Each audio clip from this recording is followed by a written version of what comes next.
Gauravani Bhajarine Nirvishesha Shunyavadi Paschatya Dishadarine Jaya Shri Krishna Chaitanya Prabhu Nityananda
संकीर्तन की जय।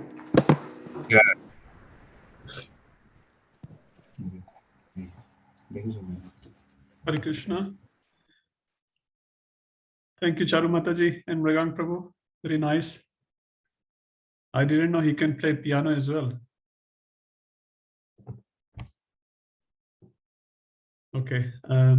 Sumit Prabhu, you can hear me? Yes, Prabhuji, we can hear you all right. You can see my screen as well? Yes, Prabhuji, you can see us. Okay. So we'll chant Mangalacharan and then we will start. Om Jnanatimandasya Jnananjana Shalakaya Chakshurunmilitam Yena Tasmai Shri Guruve Namaha Shri Chaitanya Manobhishtam Sthapitam Yena Bhutale Swayam Rupa Kadapayam Dadati Swapadantikam Vandeham Shri Guru Shri Yutapadakamalam Shri Guru Vaishnavansha Shri Rupam Sadvijatam Sahikana Raghunathan Vitam Tam Sajivam Sadvaitam Savadhutam Parijana Sahitam Krishna Chaitanya Devam Shri Radha Krishna Padan Sahigana Lalita Shri Vishakhanvita Sha He Krishna Karuna Sindhu Dinabandho Jagatpate Gopesha Gopika Kanta Radha Kanta Namastate Tapta Kanchana Gaurangi Radhe Vrindavaneshwari Vrishabhanu Sute Devi Pranamami Haripriye Vanchakalpa Taribhascha Kripa Sindhubhya Evacha Patitanam Pavanebhyo Vaishnavebhyo Namo Namaha Jai Shri Krishna Chaitanya Prabhu Nityananda Shri Advaita Gadadhara Srivasadi Gaura Bhakta Vrinda Hare Krishna Krishna Krishna Hare Hare Hare Rama, Rama Rama, Hare Hare. Hare Krishna, Krishna Krishna, Hare Hare. Hare Rama, Rama Rama, Hare Hare. Hare Krishna, Krishna Krishna, Hare Hare. Hare Rama, Rama Rama, Hare Hare. With Guru Srila Prabhupada ki jai. Hare Krishna, everyone. So today is our first pure online class. Can I request devotees, if possible, to switch on their videos so I can feel I'm not speaking to myself? Although we have Sumit Prabhu on screen and Vinay Prabhu. Hare Krishna. It's nice to see. Hare Krishna. Open the video can. Hare Krishna. Hare Krishna. Chaitanya is just sitting beside me. She is a little. That's okay. It's so nice to see devotees and then talk. I can say a little boy of only 8 months old joining the class as well. Raghavi Mataji's son. Hare Krishna, everyone. So before we start, just wanted to say thank you, everyone. I know it's a weekday and we have all finished our work. I literally have arrived at my desk at 6:40 p.m., just 20 minutes before. Extremely busy. I'm sure this will be the case with all of you. Hope you had taken your dinner. If not, feel free to take dinner while we are listening to the class. I have taken mine. So that's absolutely fine. You can be on the video and eat prasadam. That's no problem at all. Let's see how we go. If anyone has any questions, please raise your hand or tell Sumit Prabhu in the chat and we'll stop and then take the questions and then move forward. Also wanted to thank Manohar Prabhu and Ujjwal Rasataji. They have submitted their first assignment already. All their closed book question answers in a very nicely written format, very colorful, very dotted points, very nice. And the essay is also very good. So today we are trying to finish chapter 1. So we request everyone if they can also submit their assignment. So there'll be one essay out of 10 questions written. I can't remember the page number. Sumit Prabhu, you might help me, page 19 or something. So there are 10 questions. You can attempt any one question. The length of the essay would be expected around 750 to 1000 words, which comes down to around 1 to 1.5 page A4 size page. So it's not too big. Plus chapter 1 closed book answers. I think there's 10 to 12 questions there. So it's not much. If you could submit, say, in 2 weeks time. So today is 7th of April, for example. So yeah, just in 2 weeks time, that would be good. I know Easter holidays are coming, and also next week is Easter long weekend. Many devotees are away, so we will take a break next week. And the following week, again, it's a long weekend. So we'll have class again online on 21st of April. And again, one more thing, 1st of May, I'm involved in some other temple seva. So we'll have class on 28th of April. So we'll have classes on Thursdays online. So next will be 21st of April and then 28th of April, both Thursdays, same time. So you can get mentally ready. So Mitra will post all the details. So there's, if there's anything else, please let us know and we can try to adjust most of the people. Okay, let's start. So last week, we had done quite a few revision verses, I think from 16 to 30, and then we have finished 8 verses, 31 to 38. So today the revision part will be a little less, and then we'll move on to our courses. So we'll start from verse 31. Maybe we'll read the translation for a few verses because it's purely online. So it's good to talk and hear others as well. Vinay Prabhu is on the first one on my screen. Maybe I can just request to read 31 translation, Prabhu. Okay, he has changed his position now. Hare Krishna Prabhu. Hare Krishna Prabhu. Translation verse 31. Verse 31 translation. Yeah. I do not see how many good can come from killing my own kinsman in this battle, nor can I, my dear Krishna, desire any subsequent victory, kingdom, or happiness. Hare Krishna. Hare Krishna. Would you like to say a few points, Vinay Prabhu? What we discussed last week? So here actually the Arjun is like a different feeling to he just say to Krishna like he can see that his own people, so and he just say this is not good for me if I fight, and I don't know the victory. What can we do in even the victory? If is my own people are die.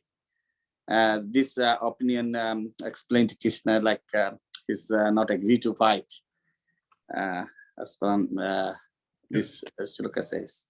Yeah. Thank you, Prabhuji. Thank you, Hare Krishna. There's one more point we discussed about Shreya. Anyone would like to add something there? Yes, Charumataji? Shreyas and prayas, they are 2 words. So Shreyas means short-term good, and or did I get it wrong? Sorry, prayas means short-term goal, and Shreyas means long-term goal. So an example could be like a small child. He just wants to play and play and play, not go to school. So he's just thinking of short-term goal. But as parents, you need to force the child to go to school, because you're thinking, as parents, they think of long-term goal for the child. So Arjun was only thinking of short-term consequences, short-term goals and consequences of what might happen by killing the Swajana.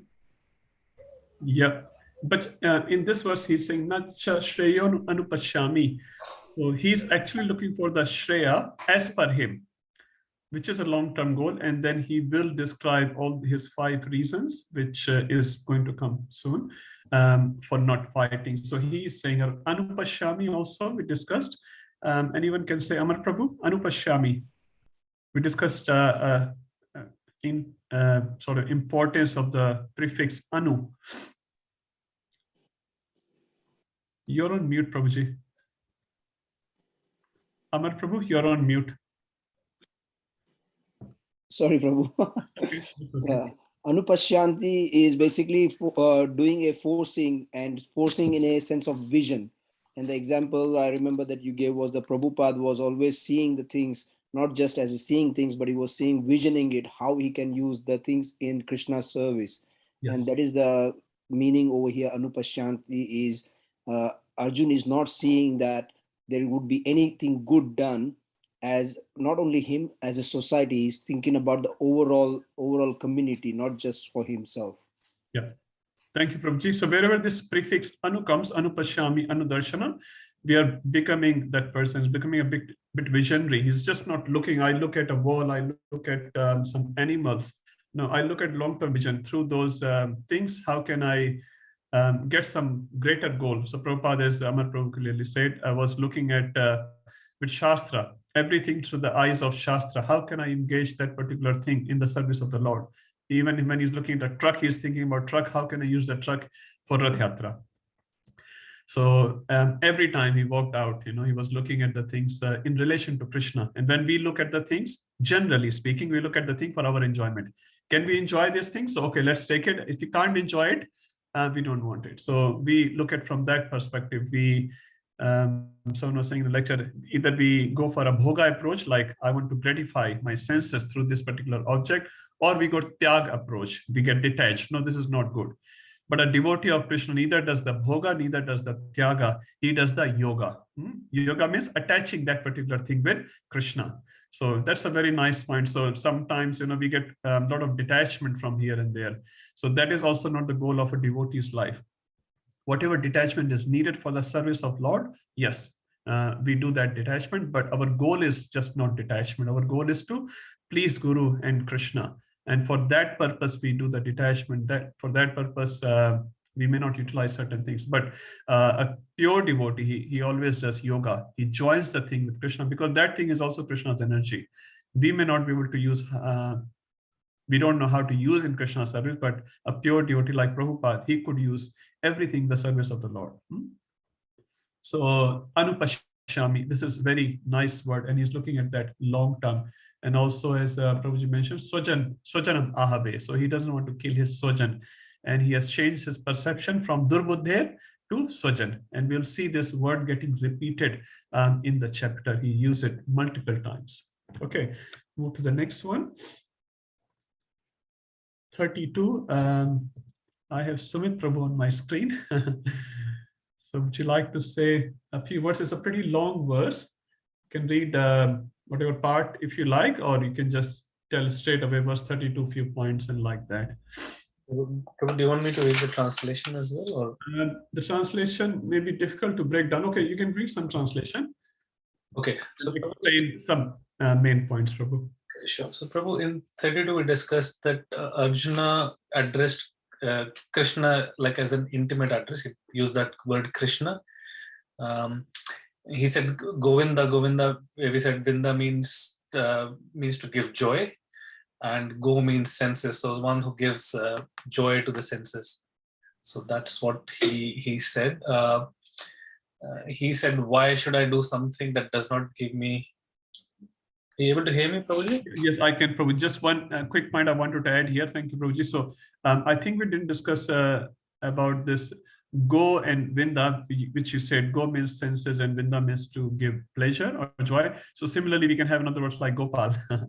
One who does palan of goes, Indriya, that is Gopal. So when we say Go is guy, Go is cows. So one who does palan, look after the cows, that's Gopal. But also one who looks after our Indriya, our senses, that's also Gopal. And similarly, we have Goswami. Prabhupada explains that Goswami means one who is the master of senses.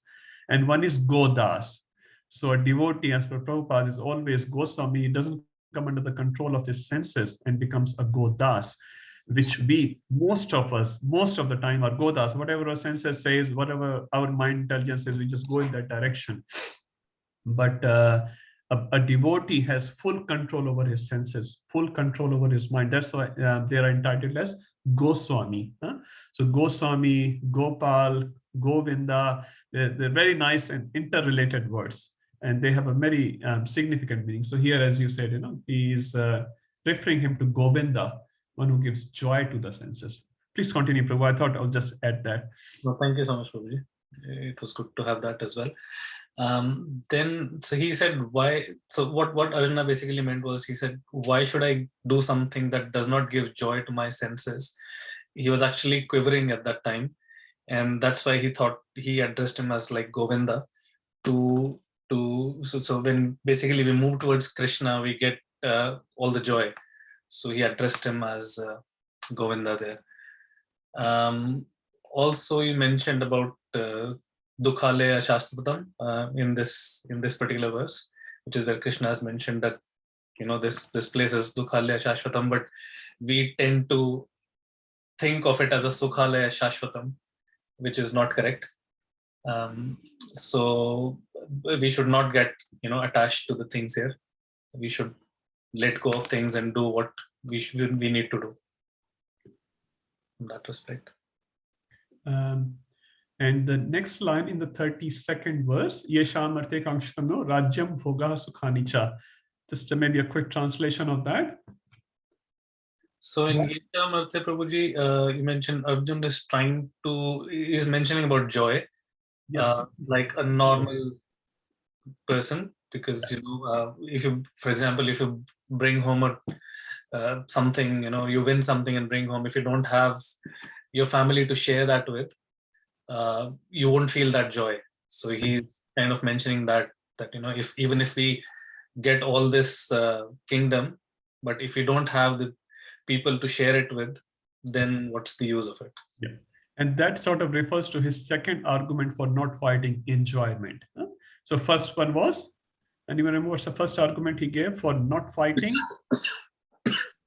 It's all in the PDF file, compassion. So he was compassionate.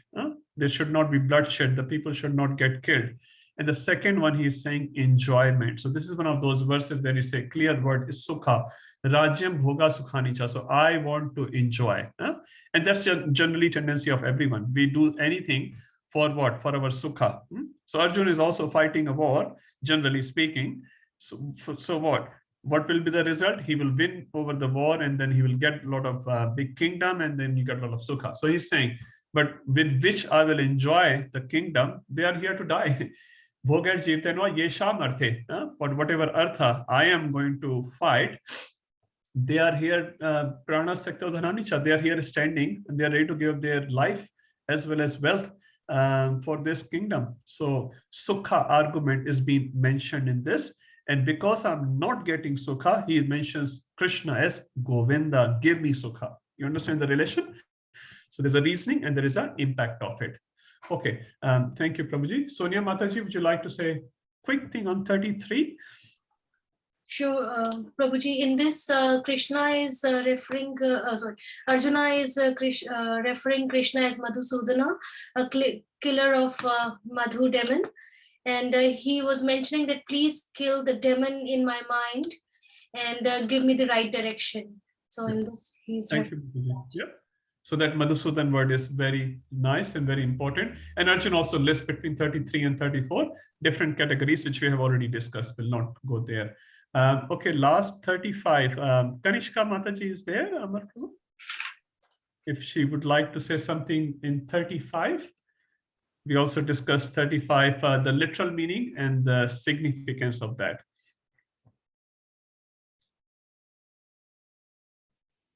She's not here, Prabhu. No problem, Prabhuji, no problem. Would you like to say?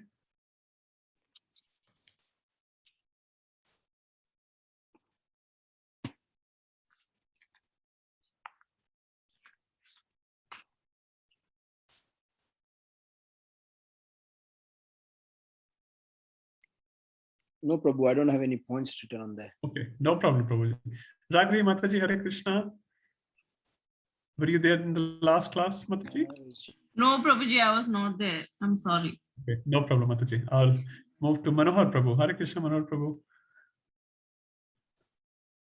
Verse 35. I'd like to do a little literal translation. I always try to do like word meaning and then the significance. Hare Krishna. In this verse, it's 35 or 36? 35. Oh. The last two lines.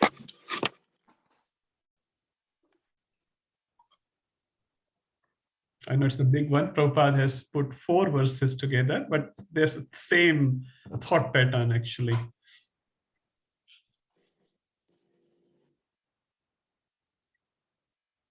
Again, he's putting up the arguments and reasons not to fight.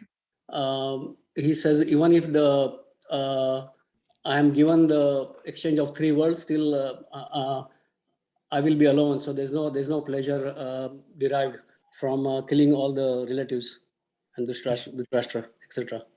Okay, that's the meaning of it. That's nice. Ujjala Mataji, would you like to say something else which we discussed on this particular verse? I think Arjuna addressed Krishna as Janardhan, who is the Thank you, maintainer Mataji. of all living entities. Yes. So he's kind of saying that you are the maintainer of all living entities. Why go into the fight and kill my own kinsman? Thank you, Mataji. That's one meaning of Janardhan. What's another meaning of Janardhan? So we discussed two meanings. One who annihilates the miscreants. Yes, Mataji. So what's the two words out of Janardhan, which we can break into? Jana and Ardhan. That is the Ardhan means protection. Yeah. And the other one is Jana and Ardhan. Ardhan. So it's a big So Jana plus Ardhan. Ardhan means annihilate, to destroy. And we related this verse with 4.8. Remember, Paritranaya Sadhunam Vinashaya Duskritam. So Paritranaya Sadhunam, that refers to first Janardhan, to protect. He protects devotees. Right? And the second one is Vinashaya Duskritam. So that is also Janardhan. He annihilates the demons. So he's basically here on a Baldev Devotion, we can refer to Janardhan to protect the people. So as Prabhuji nicely said, you are there to protect people. Why are you putting them into the war? War means, killing, destruction. So he's saying, Api Triloka Rajya. Even if you give me the Rajya, the kingdom of Triloka, what does Triloka mean? A quick one, maybe Mahavasu Prabhu. Triloki, we say it many times. Some people get confused. Triloki.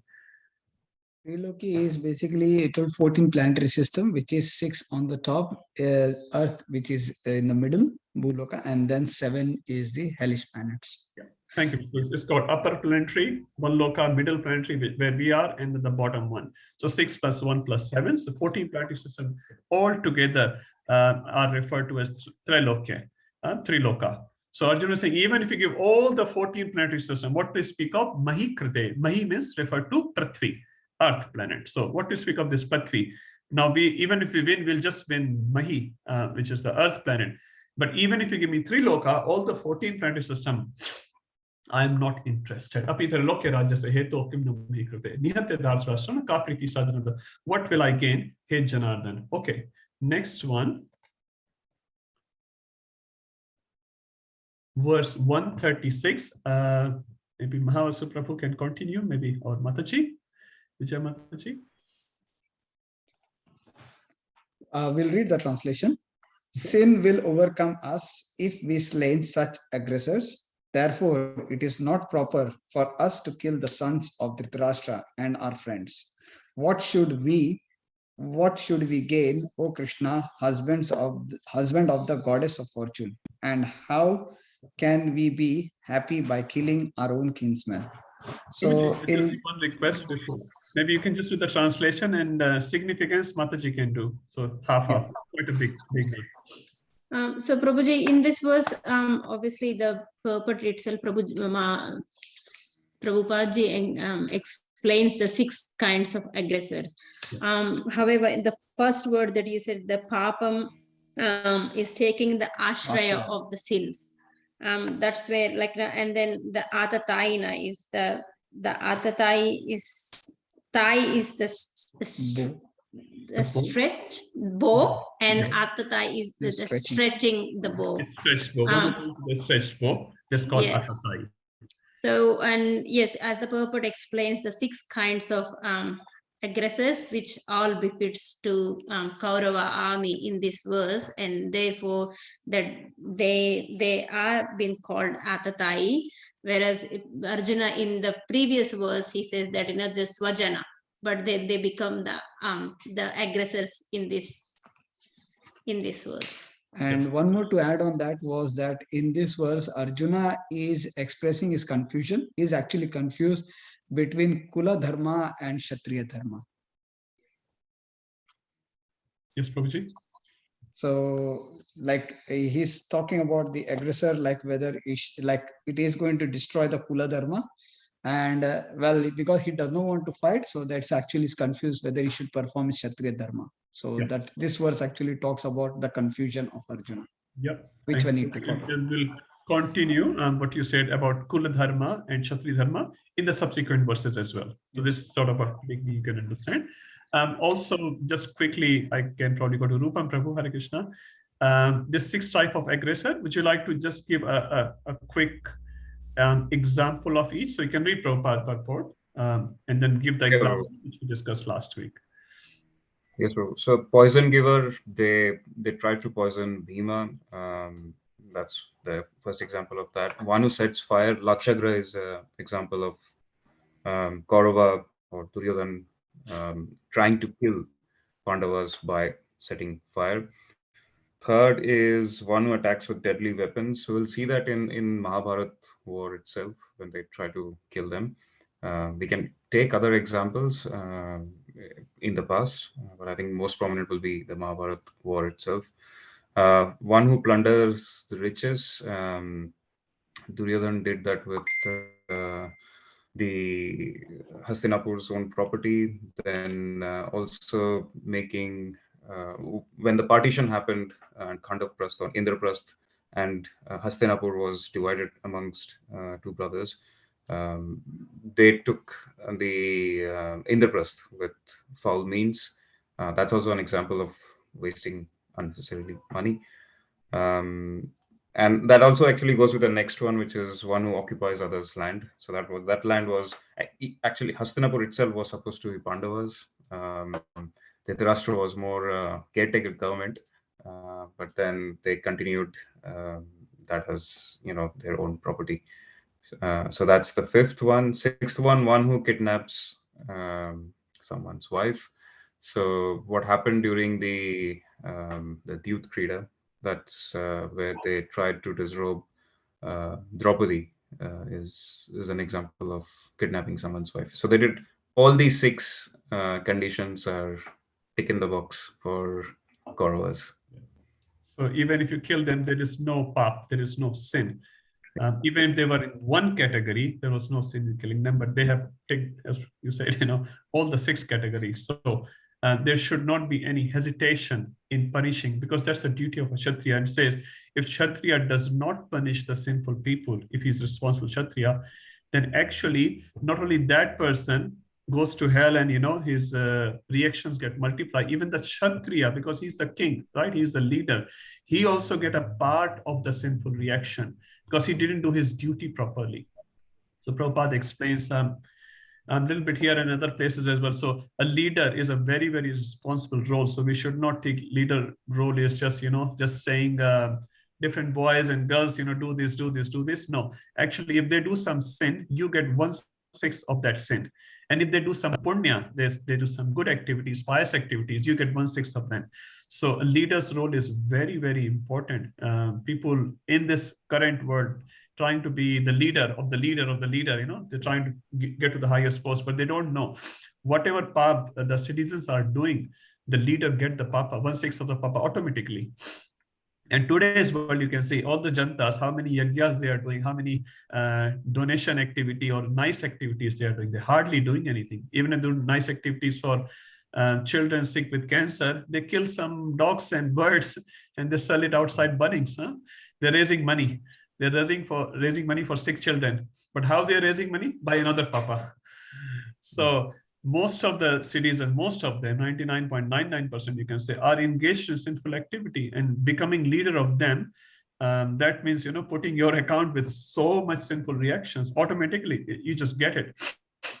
And similarly, when a leader does something nice, their dependents also get the portion of the good activity. So that's why we should do good activity, whether we are dependent on someone or someone else is dependent on us, because it benefits them. And if we do some papa, our dependent also get the reaction. And that's why many times, some boys used to say, my pitta, my ancestor would have done something wrong and I'm getting the reaction. This is actually true. And similarly, if we do something wrong, our kids may get the reaction.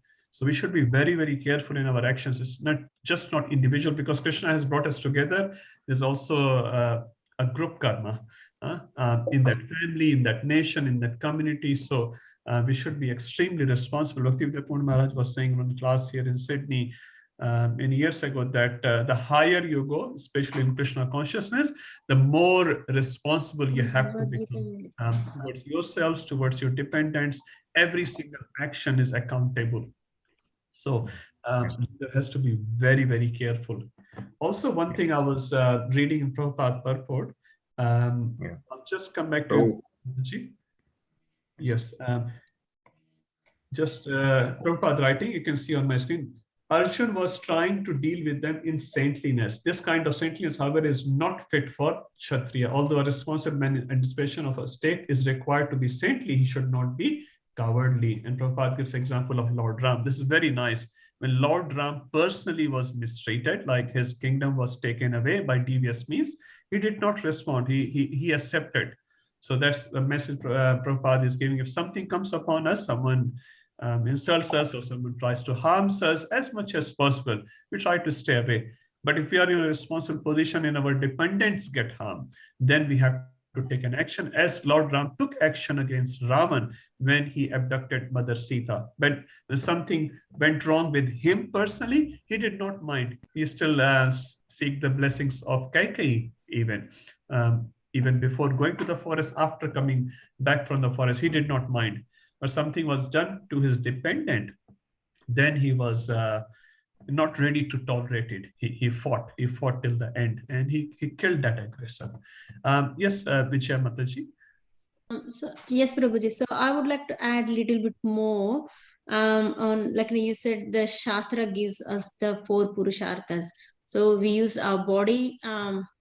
We use our body to, according to these Purusharthas, we use our body to earn money, and then to use that money to sustain our body. And with that as well, eventually, perform the activities within the realm of religion to get liberated. That's one thing. And also, at the end of the verse, where Arjuna refers Krishna as Madhava, and again the Madhava word represents Krishna, husband of the goddess of fortune. So in here, Arjuna is also saying that you are the one who gives us the fortune. So why are you giving me the misfortune of trying to, or encouraging me to kill these aggressors where he doesn't want to? Yes. So, thank you. Yes. We discussed that last time. Very nice. Yes. See, every yes, Rupam Prabhu. So just last thing on the similar lines of body, we also discussed that the reason why we are all here is because of we all have a body is because of our karmic reactions in the past. Now, now it's the time for us to do something good. And also this is also should be considered as a temple, and use this body for doing seva and all activities as prescribed. Yes. So yeah, thank you, bro. That's very nice. So basically, we're not just moving toward moksha, we are moving towards Pancham Purushartha, which is achieving Krishna Prema in this life. And Prabhupada said you don't have to achieve Krishna Prema after you have left the body. You can achieve Krishna Prema right now, right in this body, right in your situation, and relish it throughout your life, distribute with others, and then obviously after the life, go back to Godhead if that's what God wanted us to do. Okay, that's nice. We have covered all the points. Let's move to the last verse of the last week.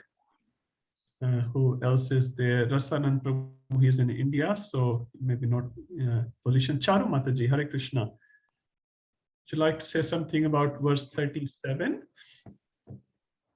No, Prabhu, I wasn't there last time. Okay, no problem, Mataji. Hare Krishna, Divya Mataji. Would you like to say something? Sorry, Prabhu, I missed the last shloka as well. Sorry, Prabhu. No problem. Jai Prakash Prabhu, Hare Krishna. Hare Krishna, Prabhu. Verse 37, Prabhu.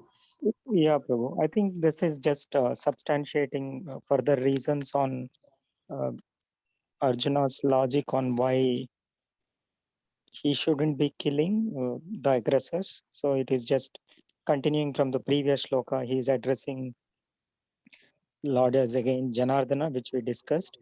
And also he is mentioning what are the qualities of some of these aggressors. Usually their heart is overtaken by greed, and they don't hesitate to kill even some of their family members. So if they are performing such sinful activities, Whereas others, why should they follow that path instead?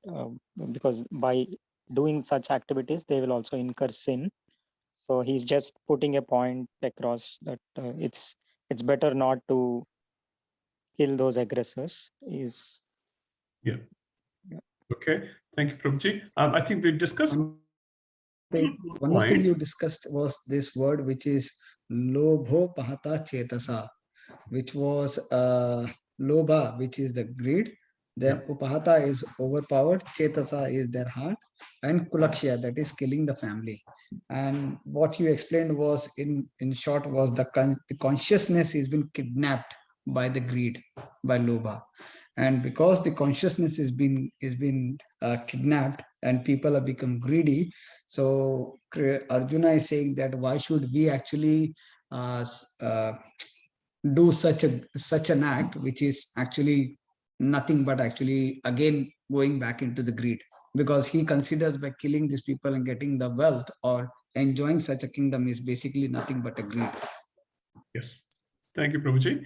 Because they are being very, very greedy, and we should not, if they can't see something, at least we should be able to see. Yeah. And abhat means kidnapped. So sometimes our consciousness is kidnapped by lobha, like greed, or sometimes by lust, by kam vasana, and sometimes by anger. And many people, very nice people, do some messy things under these circumstances, and they don't know what they did. Because their consciousness that time was overwhelmed by lust, greed, or anger. And that's why Krishna says in 16th chapter, these three things are our eternal enemy, and a sane person, a wise person, an intelligent person should give them away straight away. What are the three things Krishna says? He says lust, greed, and anger. We should quit, give them up straight away. Otherwise, they take a straight road to the hell without toll. No tolls needed on that road. Huh? It's a free road to hell. So it's a very difficult one, giving up lust, greed, and anger, but they are the topmost enemies sitting inside us. So our enemy is inside us, and enemy is not outsider. And also enemy behaves in such a way that it feels like I'm behaving in such a way, but actually it's your enemy. We'll talk about these three things a little later. Now, one more thing I think I started discussing, but I couldn't complete it. So mitra dohe chapatakam. So mitra drohe. Did we start on this particular word? Mitra droha. Prasannatma Prabhu, Hare Krishna. No, Prabhu. No, we didn't start. Okay, let's look at this word because this is important for our further discussion. And the second point, we are looking at kul chay kritam dosham, which I think Mahasa Prabhu also mentioned. So a couple of things, 37, 38, if you look at line 3, which we sometimes call it C, so a verse can be divided into A, B, C, and D. So if you look at 3C, kul chay kritam dosham in verse 37 and kul chay kritam dosham verse 38 are exactly same. So there's a first couplet verses in Bhagavad Gita where one part of shloka is repeated consecutively.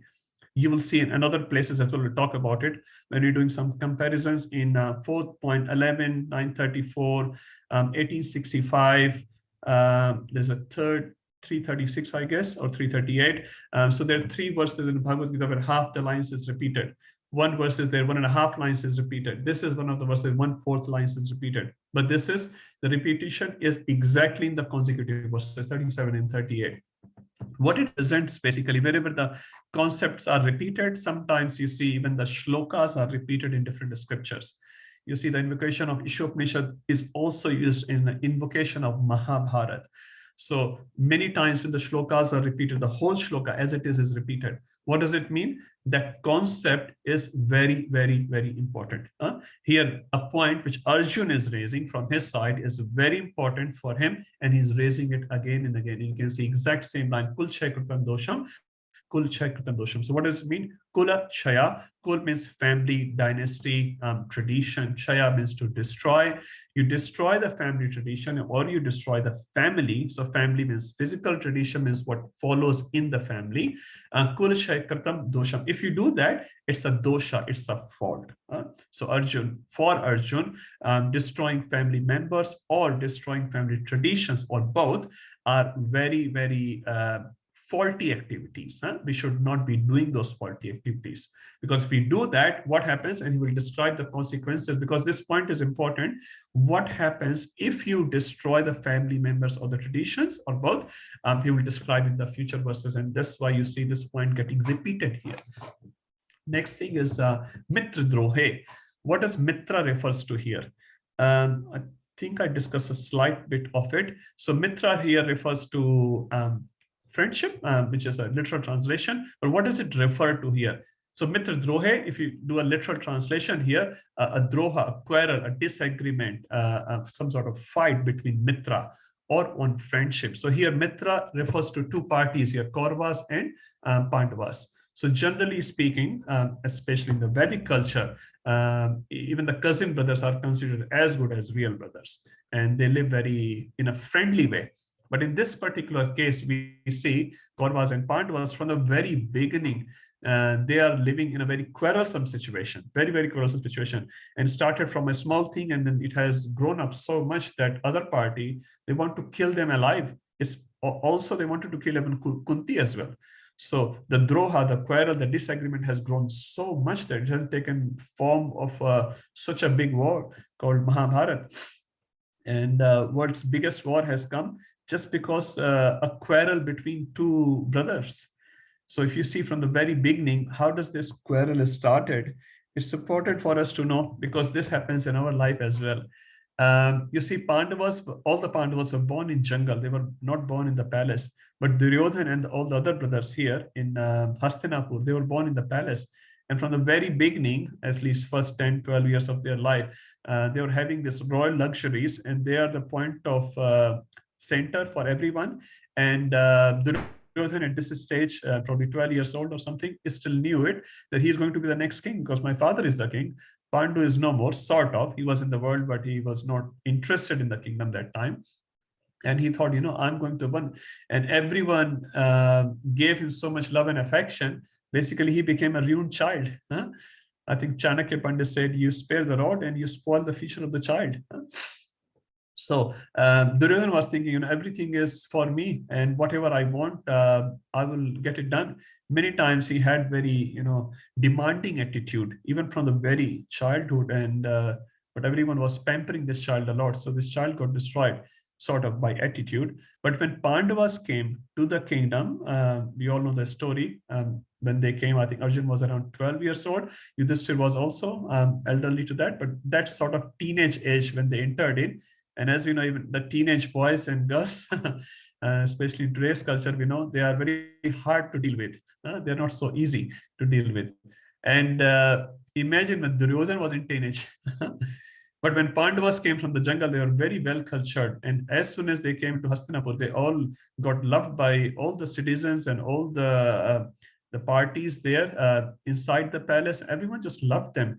And Yudhishthira was elderly as well. So slowly, Duryodhana realized the center of attraction is not me anymore. Actually, it's going towards Yudhishthira and other Pandavas, because they were very gentle, they were very soft, they were not demanding, they were adjusting the circumstances, and they were very loving, very, very loving, and very, very caring. It was exact opposite of the Duryodhana's attitude. So Duryodhana started getting this envy, nurture in his heart that my kingdom is going to go, my center of attraction is going to go, and no one will like me. So from that age onwards, he started nurturing this hatred towards Pandavas, and that's where it started in the first incident of giving poison to Bhima. At that time, they were very young children. And then later on, Lakshagraha, Varnavat happened, Indra Khanda plus division, and all that happened. And today we see a big war. Under any circumstances, Duryodhana didn't want to compromise on anything. So Mitra Dohe Chapat come, and who is seeing this? Arjun is seeing it. So you can see Arjun again, a very, very visionary devotee, very compassionate devotee, and he's saying that Mitra Dohe has become such a big thing, and now it's going to destroy the Kula. Now, if the enemy is in two people, that's all right. But if enmity becomes between two families, and then families may become to a state or a nation, it becomes a big thing. So Arjun is looking at all this, and what he's emphasizing through these two verses, it's faulty. It's faulty. We should not do this. It's not just the family members are killed, the family traditions are destroyed. What happens? We'll read next. Okay, let's start from the next verse. So we have Prasannatma Prabhu. He's a very good verse reader. Hare Krishna, Prabhuji.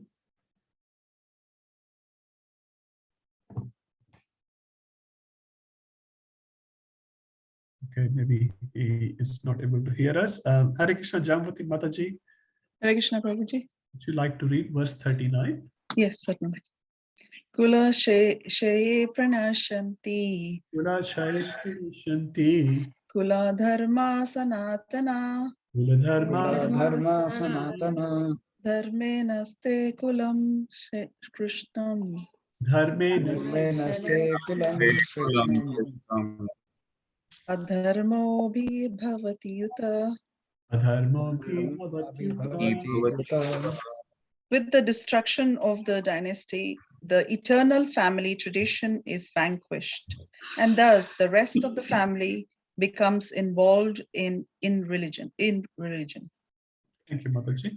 So Kula Shaye Pranashanti. So similar theme is continuing from the previous verse, 37 and 38. Kula Shaye Pranashanti. If Kula is destroyed, Kula is Shaya, Pranashanti is becoming vanquished. So what happened? Kul Dharma Sanatana. So what is vanquished? Kul Shaya is one word. You can say Pranashanti is related with Kul Dharma in the second line. So Kul Dharma Sanatana. So what Arjun is saying, which is not absolutely true, but Kul Dharma Sanatana. So the Kul Dharmas are eternal. So sometimes, in India especially, we call it Hamare Kul ki Parampara hai. Hamari Kul Devi hai. We have a Kul Devi or Kul Devata, something related to the family. So you go to a particular a Baba or a particular city, any sanskar happens within the family, whether it's a newborn baby or some mundan sanskar or something, they all go to that. This is called Kul Parampara. If you see in Srimad Bhagavatam also, when Krishna asked Nanda Maharaj, why are you doing this yajna for Indra? So what was the response of Nanda Maharaj? It's our family traditions. For generations, we have been doing it. So Nanda Maharaj also, you see, been following the Kul Dharma. But what Arjun is saying, Kul Dharma Sanatana, Kul Dharma is Sanatan. Now we understand there is only one thing Sanatan. What is that? It's our Bhakti. Jiva is Sanatan and the Jiva's Bhakti is Sanatan. There is nothing else is Sanatan. No Kula is Sanatan. Kula is non-Sanatan because Kula belongs to the body and body is non-eternal. So if body is non-eternal, obviously the Kul Dharma will be non-eternal as well. But what Arjun is referring as to Sanatan refers to very long time. Very long time with the family tradition has been continuing for very, very long time. They become pranashanti, they become destroyed. By what? Kula Shaye. If the family is destroyed, the Kul Dharma is also destroyed. And what is the result of Kul Dharma getting destroyed? Dharme nashte. Dharme refers to Kula Dharma.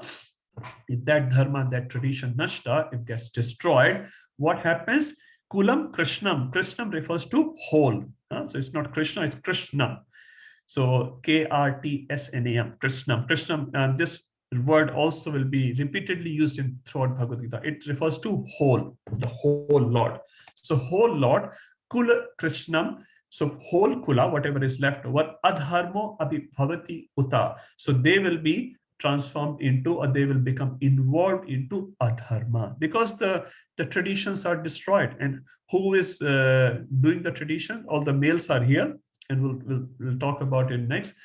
So the males will be destroyed, and the Kul Dharma will be destroyed, and then the Istri, women and children of the family, they will not know what to do. And this way, unscrupulous men, the irreligious men will take over them, and then they will start their own adharmic, irreligious activity. They will not follow the Kul Dharma of others, as we have seen even in India and other countries as well. Many foreigners come and attack, and they destroy the local religion. They come from very far.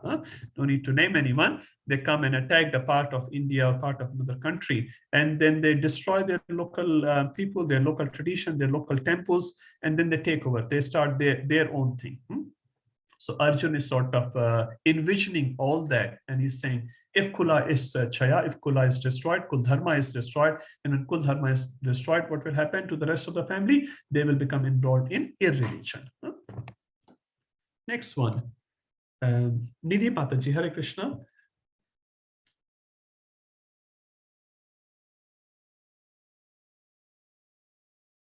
Hare Krishna, Prabhuji. Would you like to read verse? Yes, Prabhuji. Adharma bhivatat Krishna. Adharma bhivavat Krishna. Pradushyanti kula istriyah. Pradushanti kulastriya. Istrishu dushtasu. Strishu drashtashu varneshu. Vashnerya jayate varna sankara.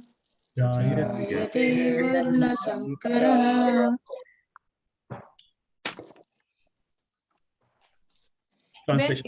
When irreligion is prominent in the family, O Krishna, the women of the family become polluted, and from the degradation of womanhood, O descendant of Vrishni, comes unwanted progeny.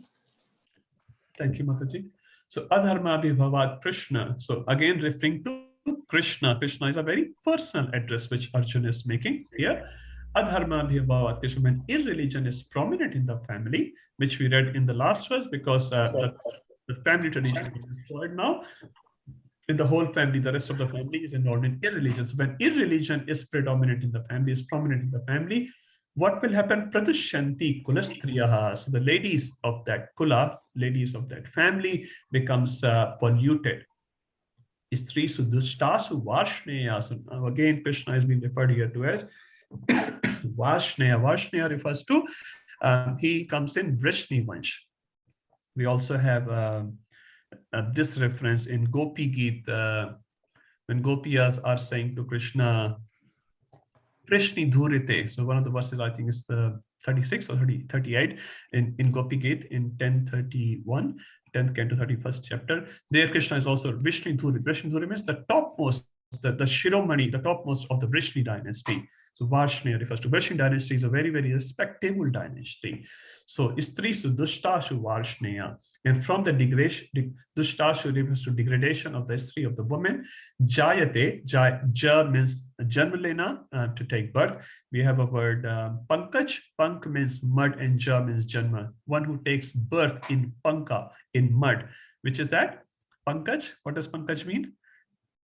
Manohar Prabhu is saying Kamal, lotus. So Pankaj refers to the lotus. We also have Ambuj. Ambu means pani, water. So Ja means Janma.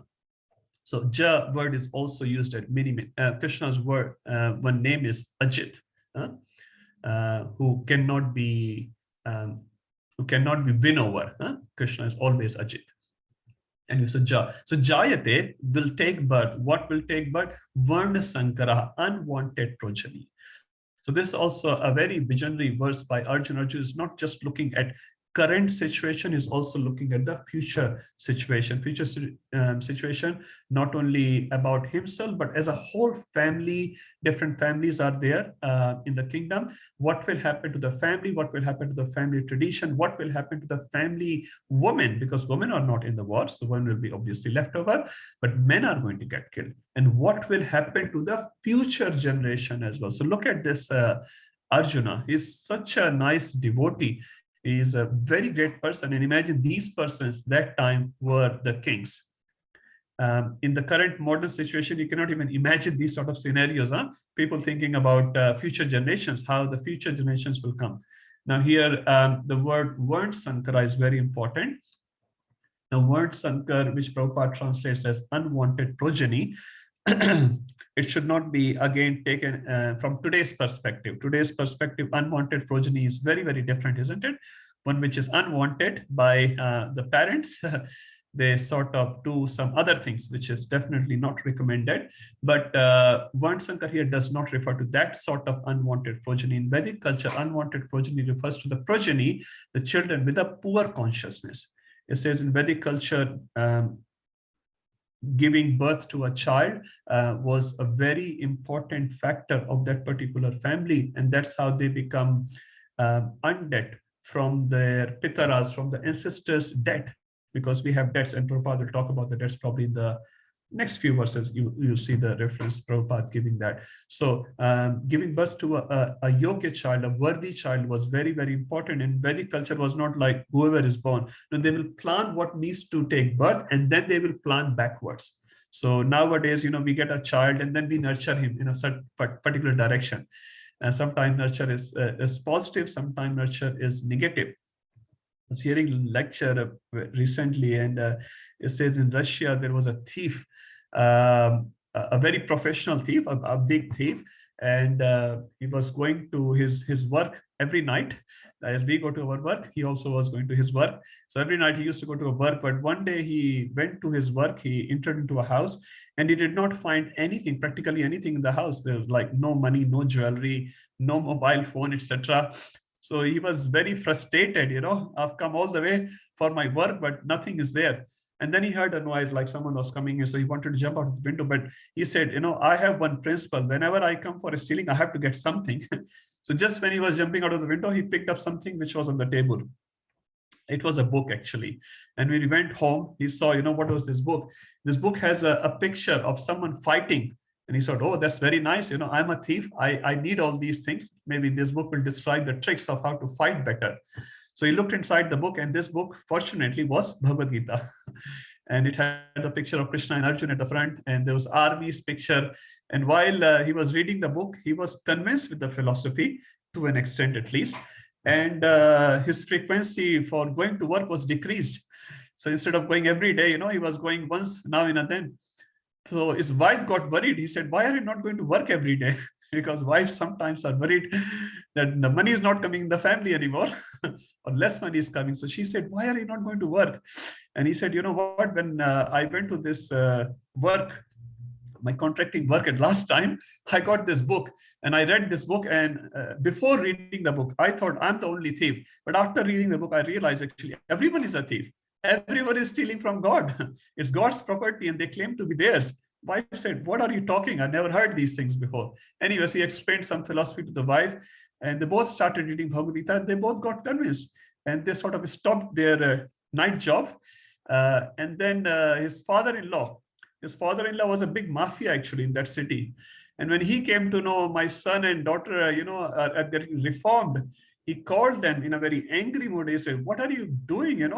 You are putting our family tradition to an end. It was their family tradition, sort of, a mafia, getting married, her daughter to a big thief of that city. It was very respectable thing, huh? And now that respect of the family, the tradition of the family was getting destroyed. He said, what are you guys doing, And then they shared the book with the father-in-law as well. Not sure what happened to father-in-law, to be honest, but these husband and wife, they both became devotees and they took initiation. And this thief, so-called thief, a previous life thief, because he was very expert in judging people, because just by looking at the people, looking at their houses, he knew how much money they have, how much will be in their pocket, because he was expert in reading the faces. He became one of the top book distributors in that area, because he was expert. He was distributing books like left, right, and center. So people have family traditions and they love it. They respect it. They make allies with other families based on the family tradition. A big smuggler or big mafia will only give their daughter or son to another sort of respectable mafia because that's their family tradition. And people are very much attached to it. But Bhagavad Gita, obviously, or spirituality is so strong, it can break down all this. So here, Arjuna is talking about this Varna Sankar. Varna Sankar, unwanted progeny, is not referring to a progeny in today, unwanted progeny in today's terms, when the husband and wife didn't plan for it and it just happened. No, not that way. But what is referring to a progeny with poor consciousness. Before, Kshatriyas used to get a Kshatriya child, a Brahmana will get Brahmana child. And we see in the pastime of Jamdagni Rishi, when Parashuram was born, there's a big story. I'll just put it in short. Actually, Jamdagni Rishi wanted a Brahmana son. But what happened? Somehow the water of the yajna was changed. So the water which was supposed, he was doing a yajna for his wife as well as for his mother-in-law. Mother-in-law also wanted a progeny. And when he was doing yajna, mother-in-law, he produced some sort of a prasad, you can say, a liquid, which came out of yajna. And he kept that and he said, now you both take bath and get fresh, get purified, and then come back and accept the prasad. So, and husband also went to take bath in the afternoon. So mother-in-law thought, my son-in-law, which is Jamdagni Rishi, actually Jamdagni Rishi's father, I'm talking about his father, 3 generations. So mother-in-law thought my son-in-law would have definitely created a better prasadam for his wife, for my daughter. So why don't I take that prasad and let my daughter take my prasad, because I want a better son. And the Rishi was a Rishi, he was a Brahman, so he wanted a Brahman santan, he wanted a Brahman progeny. And for the mother-in-law, who was a Kshatriya, he prepared another payasam. But because mother-in-law changed it, so what she drank was a Brahman progeny one, and what the daughter drank, that was for a Kshatriya progeny. So later on, she exchanged the patra, she exchanged the pot, and when the Brahmana came and he said, now you can drink. They drank, but it was exchanged. And then when the Santan came, the Santan of this Brahman was like a Kshatriya, you know, and then it was investigated. It's not possible. I've done yajna. It has to be correct. And then in the investigation, they found out there was some swap happened before the birth of the child. And then he said, oh my God, you know, what have you done? Because you're supposed to get a Kshatriya child. So I did the yajna like that, but I was supposed to get a Brahman child. So anyway, so Rishi said, for 1 generation, I can postpone it. So for 1 generation, it was postponed. So Jamdagni was born as a Brahman, but Jamdagni's son, Parashuram, was like a Kshatriya. He was born in a Brahman family, but he was like a Kshatriya because his grandfather did a yajna and a grandmother did some swap. So what I'm saying, in Vedic culture, people will plan what sort of progeny they want, how much progeny they want, and they will exactly get the result like that, because Brahmins were pious, the mantras were pious. But if the progeny was not as per the father or as per the family, it was considered an unwanted progeny. So here the meaning of unwanted progeny is very different than a modern meaning of unwanted progeny. So Arjuna is saying, in a Vedic tradition, the progenies will become unwanted, because in a Kshatriya family or a Brahman family, something else will take birth. And how will they maintain the society? And Arjuna is very much worried about that future generation as well. Okay, let's move forward. Prabhupada actually also writes a very nice point. Just read one line of Prabhupada, it's very nice. The last line I'm reading, verse 40, irresponsible men also provoke adultery in society, and thus unwanted children flood the human race at the risk of war and pestilence. So that was the result of unwanted progeny. So Arjuna is looking into many generations there. Verse 41, Sakhi Radhika Mataji, would you like to read? Yes, Prabhuji. I'll try. I'm not good with the shlokas, but I'm trying. Sankharo nara kayave kayeva kula dhyananam kulasya cha patanti pitaro hi esham lukta pindodaka kriyaha. An increase of unwanted population certainly causes hellish life both for the family and for those who destroy the family tradition. The ancestors of such corrupt families fall down because the performances for offering them food and water are entirely stopped. So Arjun, again, going to those sort of visionary activities and thinking what will happen with those Varna Sankaras, the unwanted progeny, Sankaro Narkaya Iva. So the increase of unwanted progeny certainly causes hellish life for Kulgnanam Kulasya. So Kulgnanam, obviously family traditions will be destroyed, and whatever family members are remaining on the earth that time, it's hellish life for them because they're not following the family tradition. As well as, this is very nice, the third line, Patanti Pitrohi Esham. So Arjuna, again, not thinking only forward, is also thinking backwards, because our Pitaras, our ancestors who are living in Triloka, I'm sure people are aware of this terminology which I'm using here. So there's a Pitraloka, there is a Yamaloka, there is a Swarg Loka, there's a Bhu Loka. So Pitraloka is one of the lokas, just in short. So if we do a lot of good pious deeds on the earth planet, then it says we go to Swargloka, for example. You have, $10,000, you could do a big hotel living there. But if you have only, say, $100 in your pocket, so you end up, so our ancestors end up in Pitraloka. So some mediocre punya karma you have done, some pap karma you have done. So you go to Pitraloka and you basically wait for Yamaraj judgment, which happens in Yamloka. I said Pitraloka and Yamloka, they are like neighboring countries, Russia and Ukraine, for example. So you stay in Pitraloka, you are not allowed to go to Yamloka because you can't go to jail unless the sentence is done, isn't it? So first a case is going on, for example. So when the case is going on, you stay in a jail or maybe outside sometime as well, right? And then when the case is resolved, then you are sent to a particular prison house, for example. So similarly, Pitraloka is like a transitory stage. So where these souls are waiting, which they have done some mediocre karma they have done. So while they are waiting, they are depending for their food and water on their family people, which are residing on the earth. And this is called Pinda Udaka Kriyaha. Pinda Udak means in every year, many of you would know, we do a Shraddha ceremony. It comes towards after Janmashtami. For 15 days, so we do Shraddha ceremony for all our ancestors who are passed away. So if my first generation, say my father is passed, I will do for them. If my father is there, so my father will do for my grandfather. So basically, it's a very practical thing. So once in a year, we offer them Pinda and Udaka. Udaka means water, Pinda means something to eat. And that actually gets translated for their food for 1 year.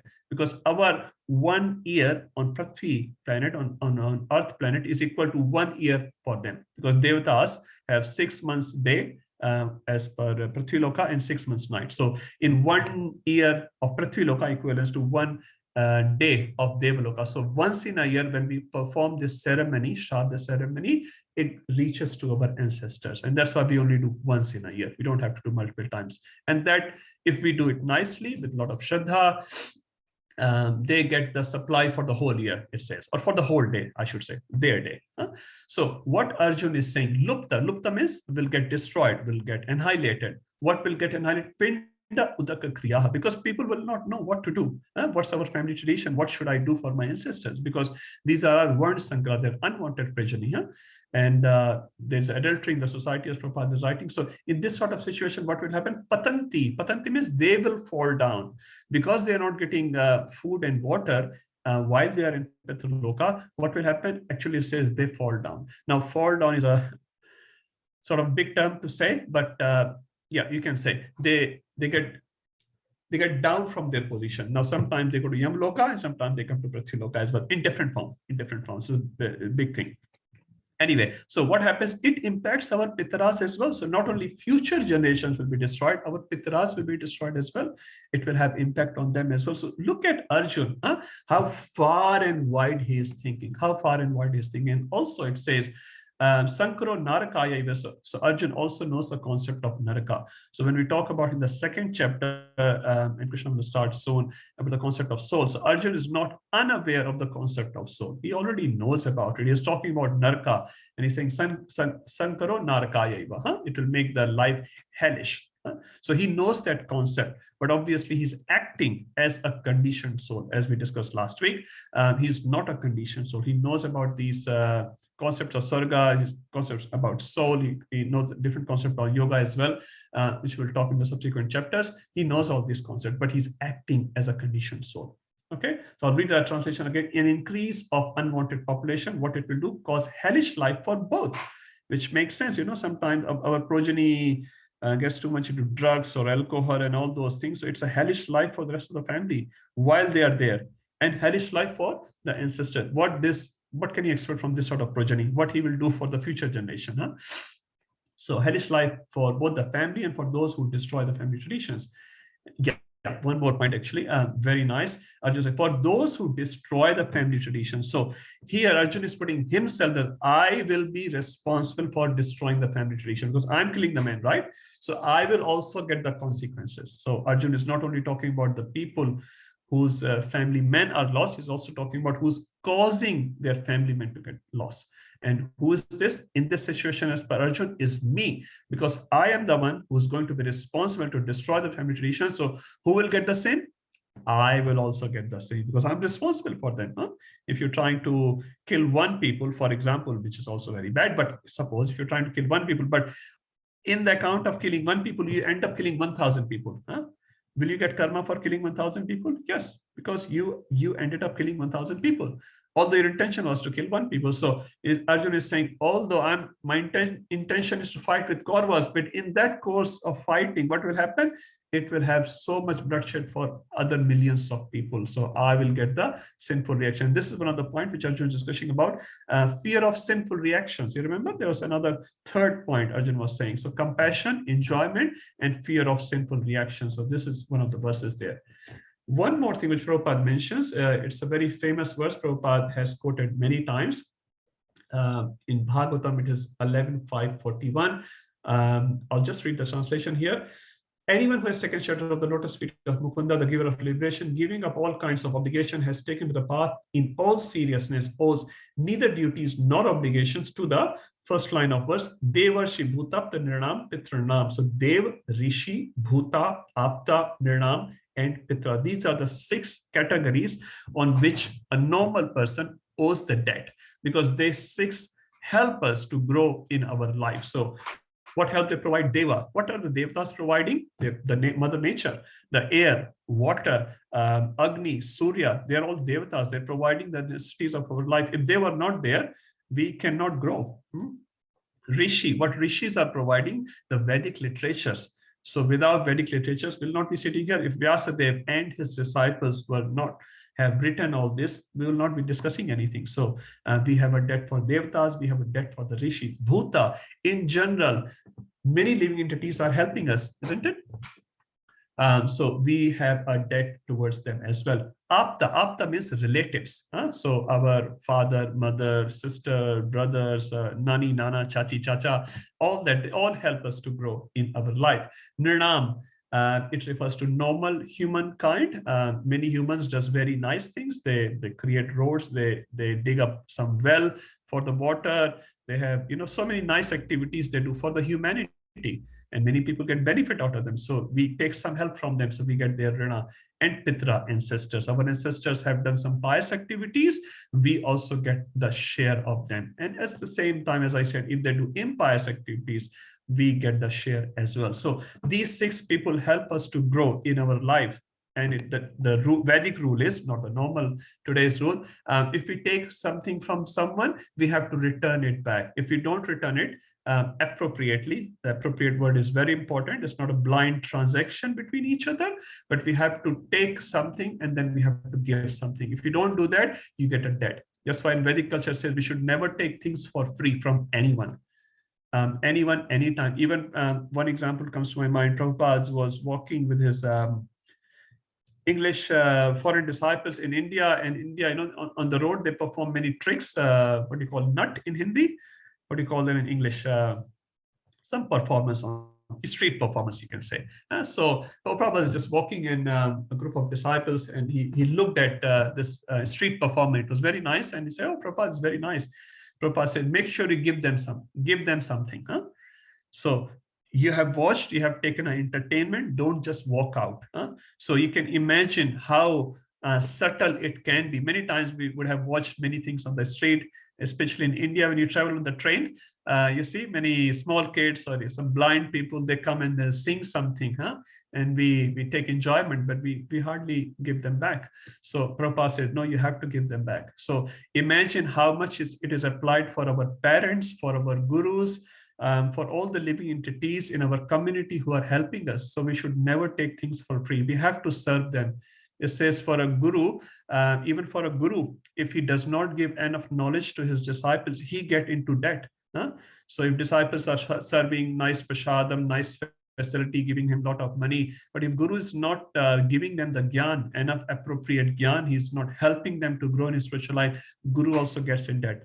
At the same time, if disciples are just taking gyan, and not helping guru, then they get into debt. You see in Krishna as well, he asked Sandipani Muni, how can I pay some Guru Dakshina? And Sandipani Muni said, no, I'm all right. I don't need anything. But he said, no, I have to give you something. You have given me Gyan. Now, he's the Supreme Personality of Godhead. You could have said, I have given you Gyan. That Gyan you returned me back. So where is your contribution? No. When Krishna took Siksha, when he took education from Sandipani Muni, he gave Guru Dakshina. And all the Guru said, I don't want anything. He said, I don't want it, but I will ask my wife. And wife wanted something. And Krishna gave. The point here, which I'm trying to mention, we get a debt. We get a debt from our neighbors as well. It says Nirnam, humanity. So we should try to see the things around us in that perspective. Now we don't do a transaction. You gave me $1, I give you $1 back. No, it's not a transaction. We have to judge appropriately. What sort of return I'm going to give? What sort of pleasure I can give to this Jiva? And obviously, as a devotee, as aspiring devotee at least, we look at from Krishna conscious perspective, and we try to give Krishna to everyone, wherever, in whatever form is possible. Radhanath Maharaj says, don't give money to beggars, give prasad to beggars. So anytime we give something out, we give as prasad. We always consider Krishna's prasad, and then we give it to other jivas who doesn't have it. And I'm not anyone to give it out. Who I am is Krishna's sampatti, Krishna's money or Krishna's facility I'm providing to others because they don't have it today. So giving out is very, very nice. We should, but we should always give out in relation to Krishna. Otherwise we get punya, which we don't want necessarily. So anyways, all these 6 categories are there, and we get a debt. But if you look at the last line, Gato Mukundam Parihratya Kartam. So if someone goes to Mukunda, if someone surrenders to Mukunda 100%, then he doesn't have any debt. So if someone becomes a brahmachari or sannyasi, then he doesn't have debt because he has given his life full surrender to Krishna. Now this verse should be taken from both perspectives. Now you say, okay, I'm become a devotee because I have this kanti mala. So that's just not a definition of a devotee. It's one aspect of devotion. You have to become 100% devotee to get out of your debts. At the same time, we don't just giving these debts back and not do our Krishna conscious activities. So we look at from Krishna conscious perspective, and we try to make ourselves better and better devotee. We pray for all the jivas. Sarve bhansukna sarve santuni rameha sarve bhadrani pasyantu ma kasyintu prabhavev. A sane, intelligent person prays for everyone. Vasudhaiva kutumbakam. This is all my family. I don't have any hatred for any living entity. And he looks at it from that perspective. And then the debts will be gone. Otherwise, it says actually, you should not die in debt. Chanakya Pandit says that you should not die in debt, because then the debt becomes multiplied and you have to come back to pay that $1 back to this living entity because you forgot to pay it back. So there is no such thing. We should be very, very careful in our dealings. Okay, it's a big verse, and we'll move forward, but you understand the meaning. But if you become 100% surrendered, not 90%, 100%, then Krishna takes care of all this. Then you don't have to go to individual persons to give their debt back. Okay, let's go forward. We'll come back in the loop. Anyone? Okay, here's Mohit Prabhu and Priya Mataji. Hare Krishna.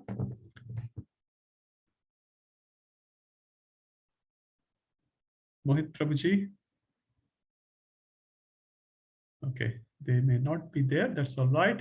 We'll come back to Sumit Prabhu on the top. Yes, Prabhu. Sorry. Okay. That's okay, Mataji. Would you like to read 142? Prabhuji. Hare Krishna, Mataji. Yes, Prabhuji. Yes, thank you.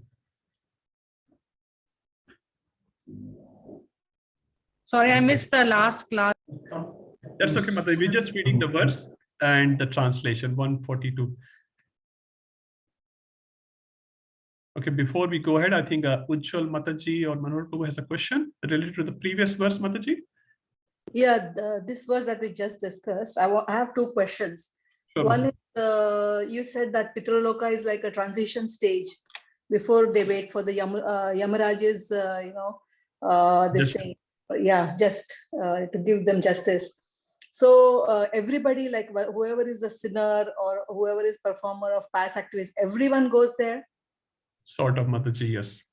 So you have done something because you have generally people have done mixed karma unless you're going to go back to Godhead. And that's what a devotee does. He goes straight back to Godhead. He doesn't do any transition anywhere.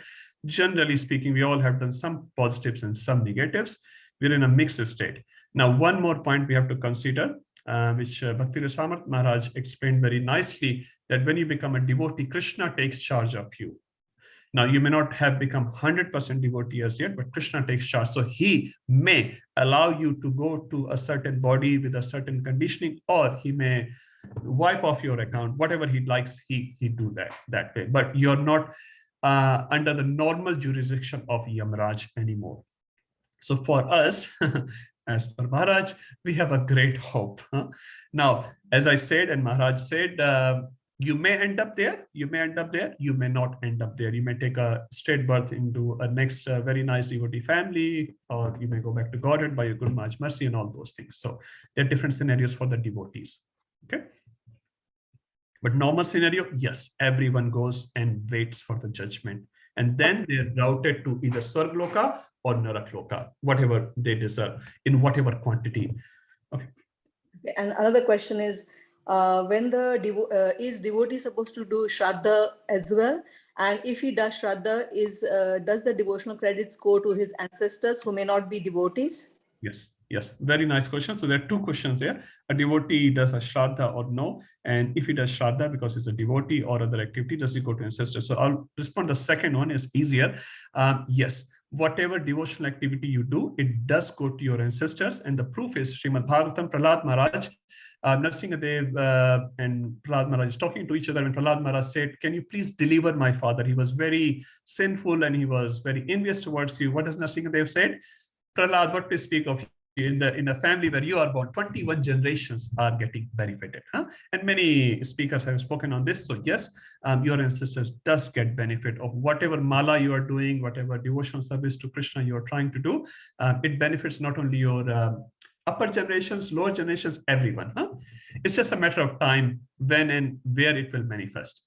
The first question, devotee does Shraddha. So that's a big seminar topic, what a devotee does. And then we have to define who are devotees and what a Shraddha is. Yes, many devotees does it and it's not wrong. Many devotees may try to skip it as per the instruction of their senior counselors or gurus. And that is also not wrong. So we'll leave that to individual. In general, it's not wrong to perform Shraddha ceremony because most of us, we are not yet pure devotees. We are still bound with our social conventions. If it increases your devotional inclination, you should do it. And devotees do in a very devotional way. And if you look in Gaya, I'm not sure whether you've been to Gaya, the central place for it, they have actually Vishnupad. There's a temple there, there's a lotus feet of Vishnu is there. So actually Brahman there is also doing puja to lotus feet of Vishnu, and then he gives that prasad to ancestors. On that, you see that activity we do every day. We just don't go to Gaya one day. We do that activity 3 times a day. How many times we offered bhoga to Krishna? To your photo or to the deities, 3 times a day at least, or 2 times a day. And then you offer to your family members and friends, and you accept it as well. So actually we do that activity throughout the year. But the concept is at a concentrated in a stage, in a particular time, like Janmashtami, we say Janmashtami comes in August, but actually Janmashtami comes every day. Krishna is taking birth somewhere in some universe every day, isn't it? But for this particular planet Earth, for example, in Sydney or in India, you celebrate Janmashtami one particular day. What do you do on that day? Just on a very concentrated form, you celebrate Krishna's birth. You do a lot more devotional service. You do a lot more reading, a lot more listening, a lot more physical activities for the pleasure of the Lord. So similarly, in a Shraddha time, a devotee in a concentrated form allows his devotion to move towards his ancestors. So it's very nice, actually. It's very nice that he does that. And he's offering devotion to his ancestors. So nothing wrong. But many devotees don't feel inclined towards that. And that's fine. If their counselors are saying, no, it's not needed, that's fine. Krishna himself is saying, if you become 100% devotee, it's not needed for you. But a devotee is well-wisher of everyone. Why not ancestors? So you can offer 1 or 2 extra rounds to your ancestors because we are giving devotion to them. Why not? But at the same time, there are 2 views on that. Thank you, Prabhuji. Thank you. Sorry, Priya Mataji, we got in the question answer. We'll continue 142 now.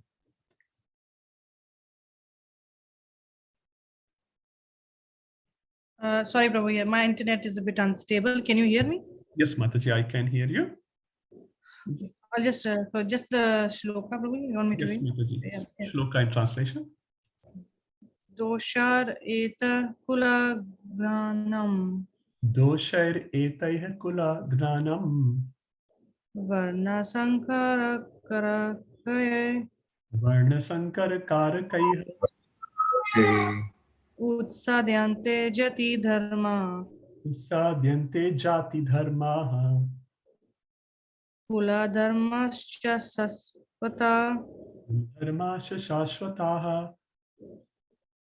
By the evil deeds of those who destroy the family tradition and thus give rise to unwanted children, all kinds of community projects and family welfare activities are devastated. So you see Arjun continuing the same theme of Varna Sankar, which he started a couple of verses before. Dosharaite Kulglanam. So one who is responsible for Kulglanam, destroying the family and the family traditions, Varna Sankar Karkai, and giving rise to the unwanted progeny, whom he is referring to in this particular verse?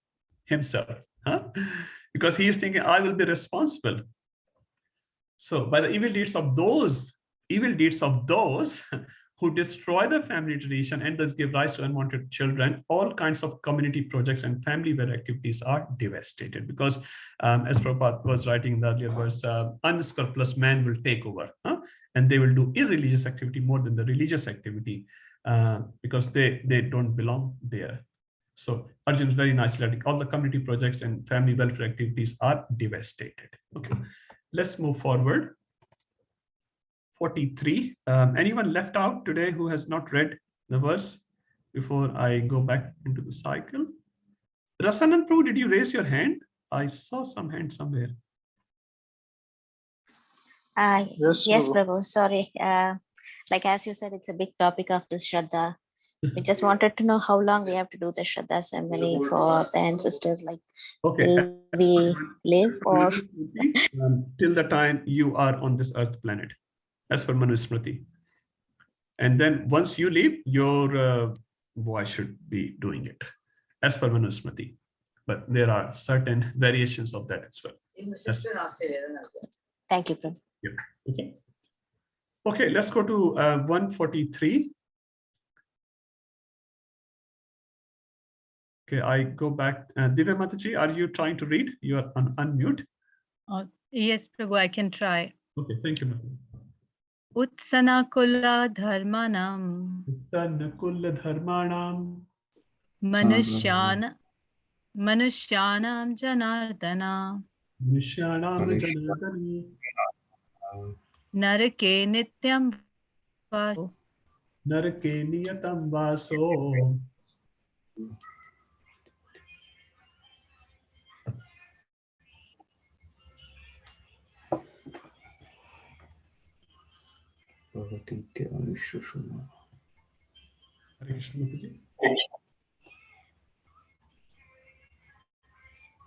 Sorry, we can't hear you, Mataji.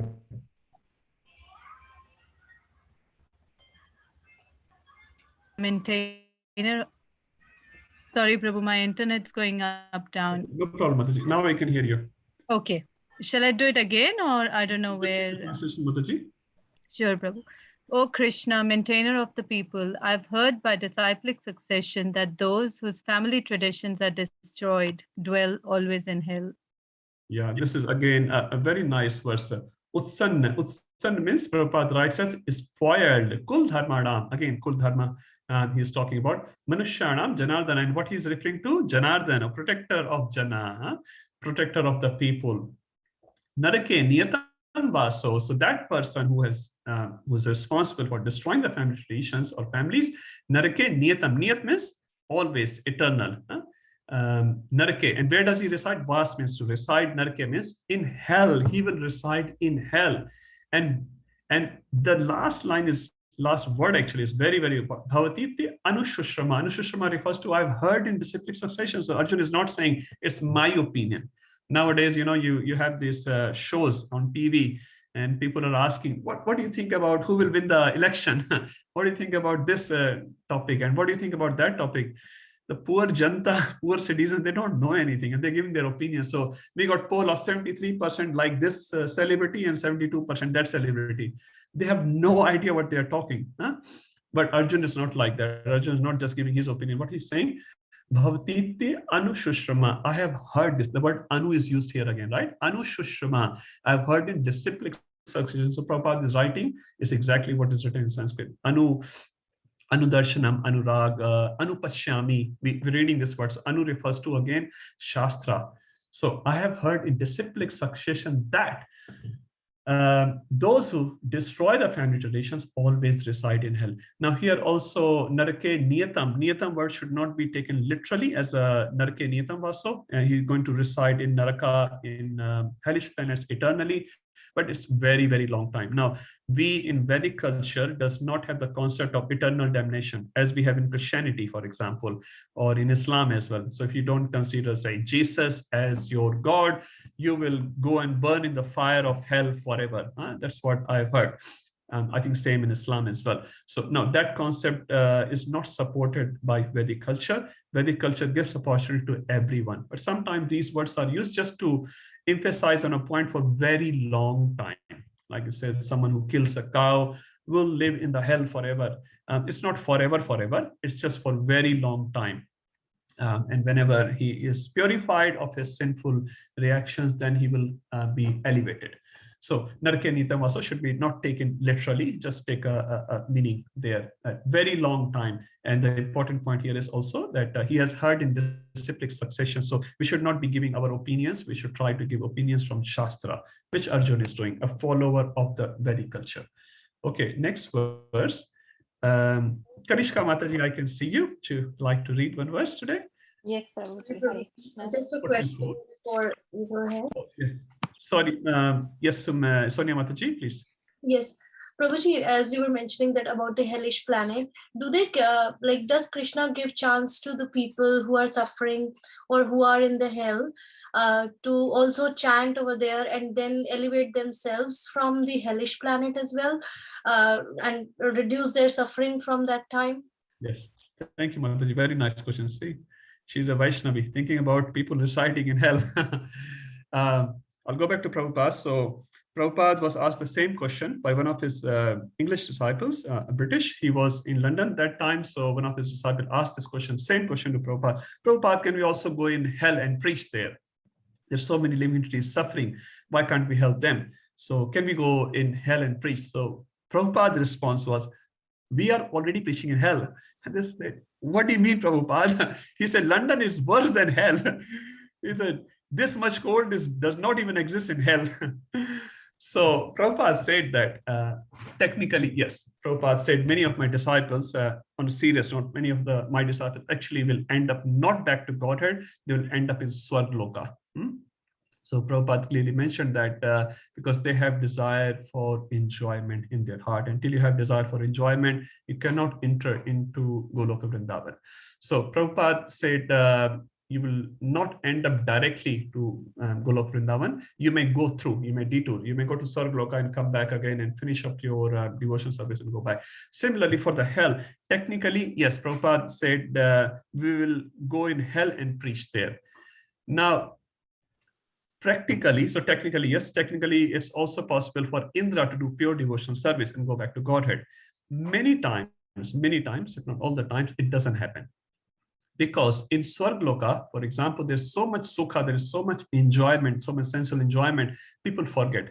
And you can experience that in Triloka as well, in Earth planet as well. When you get a lot of success in your life, for example, you get some money, some respect, some honor from others, and we will doing salute to you. How many times do you practically remember Krishna from your heart? From your tongue, okay, you can say Krishna, Krishna from your heart. But when the dukkha comes, oh, Krishna, there is no one except you to protect me. So you can remember. At the same time, when you're in too much dukkha, unless you're a very good devotee, sometimes actually you may forget Krishna. And not only forget Krishna, you can even go against Krishna. I've been such a good devotee, so why Krishna is putting me in such a distressful situation? So it says practically speak, although technically it's possible, practically speaking, in Patal Loka, in Narak Loka, there's so much dukkha that living entity practically forgets about Krishna. Same happens in Swargloka. So that's why it says Prithvi Loka is the only way to go back to Godhead, because Prithvi Loka acts like an airport where you catch a flight of Vaikuntha. or Golok Vrindavan. In other places, the airports are not there. You have to walk to the airport. You have to come to the airport, which is Triloka. So you have to have at least that much credit in your account so you can get a human birth. You can become a nice devotee, get association of Prabhupada and his Srimad Bhagavatam, and then, just complete your devotional service for Krishna and go back to Godhead. That answer your question? Thank you, Prabhuji. Yes. With two aspects, technical and practical. Okay, we'll move to 44. Karishka Mataji. Aho bat mahat papam. Aho bat mahat papam. Kartum vyavasita vayam. Kartum vyavasita vayam. Yad raja sukalobhena. Yad raja sukalobhena. Hantum swajanam udyataha. Hantum swajanam udyataha. Alas, how strange it is that we are preparing to commit greatly sinful acts. Driven by the desire to enjoy royal happiness, we are intent on killing our own kinsmen. Yeah, so again, Papa word is used. You remember the Papa word was used, I think in verse 37 or 38, if I'm not wrong, 36, somewhere there. So again, he is scared of Papa. And what he's saying, Aho refers to how wonderful it is. Here is alas, wonder in terms of negativity. So alas, and Aho word is also used at many places in Srimad Bhagavatam. Aho, but Mahat Papam. So how strange, how alas this is, that Mahat Papam is great sin. Kartum, we were doing Vyavasita, we were determined to do. Vayam refers to we. So in English, as we have we, in Sanskrit we have Vayam, also have Naha, that's also Vayam we. So why we are determined to do this Mahat Pap, this great sin? Yad Rajya Sukha Lobhena. So what Arjun is representing, not that he is like that, he's saying Lobha, greed of Rajya Sukha, of a Sukha, a happiness which comes out of gaining a big kingdom. And what we are trying to do, Hantum, we are trying to kill. Swajanam, again, he is using the word Swajana. I think the third time he's using the word Swajana. Udyata, we are very much determined to do this activity. So basically what he's saying, we are determined to do very great sinful action because of the lobha, because of the greed of getting a kingdom. And on what account we are going to get the kingdom? So Hantum, kill Swajanam Udyataha. So we are going to kill our Swajana, we are going to kill our relatives. So that is very, very great sin. So basically what Arjun is referring here, I am not willing to do this Mahat Pap. And he explained the reasons before it as well. He's talking about unwanted progeny, he's talking about his ancestors, he's talking about destroying family traditions, he's talking about so many aspects of the social welfare. And then he's saying this is a great sin. He has not said no as yet for the fight, but you can see he's moving towards that direction. And we'll see next two verses. Actually, next one is the last verse of Arjuna as this continues his speech. Who will read, who has not read as yet? Okay. Prasannatma Prabhu, are you here? Okay. Maybe same. Can I read, Prabhu? Sure, Mataji. Yadi mam apartikaram. Yadi mam apratikaram. Ashastram shastra panayah. Shastram shastra panayah. Datastra dhritarashtra rane hanyus. Dhatarashtra rane hanyus. Tanme se mataram bhavet. Tanme se mataram bhavet. Better for me if the sons of Dhritarashtra, weapons in hand, were to kill me unharmed and unresisting on the battlefield. Yeah, so now he's getting to a sort of a conclusion here. Yadi, if me, apratikaram. So pratikar word is there in Hindi where you counteract something, you resist something. Apratikar means non-resisting. So I will non-resist. Non-resist from whom? Shastram, from the weapons. So I will not resist, I will not respond to the weapons. Who will have the weapon? Shastra Panya. Shastra refers to weapon. Panya refers to Pani, Pani Grahan Sanskar, for example. So hand. So in the hand, who will hand Shastra, who will hand weapons in the hand? Dhritarashtra, the son of Dhritarashtra, will have Shastra in the hand, but I will not pratikar, I will not resist them. Rane, in the battlefield, Ran means battlefield. We have Ranchorai for Krishna, who ran away from the battlefield. So Rana refers to the battlefield. Hanyustanme. So even if they kill me while I'm unarmed, I will not resist, I will get killed. Shema taram bhavet. I consider that as better. So basically, in the war field among Kshatriyas, we have certain rules, and Kshatriyas are supposed to follow the code of war. One of them is Kshatriya has to be equipped with an equal weapon. So it should be equal, it should be equipped, and it should be alert. So the three things are minimum, has to be followed in the Vedic war field. So you cannot fight like Bhishma Pitama cannot fight with a soldier who's walking on the battlefield. Huh? He's just too big to fight with that sort of person. Huh? And he cannot fight with another Kshatriya who's sort of equal, say Arjuna, who's unequipped. So Bhishma Pitama say have an arrow and the bow ready, but Arjun doesn't have that ready. Or Arjun is not alert. He has the bow and arrow ready, but he's looking in other direction. So the Kshatriya has to be equipped, equal, and alert. So unless you have that, if you remember, Karna also was saying to Arjun that my chariot is not ready, so don't kill me. Huh? So I'm not ready. So there are many things, but they did not follow in the case of Abhimanyu as well.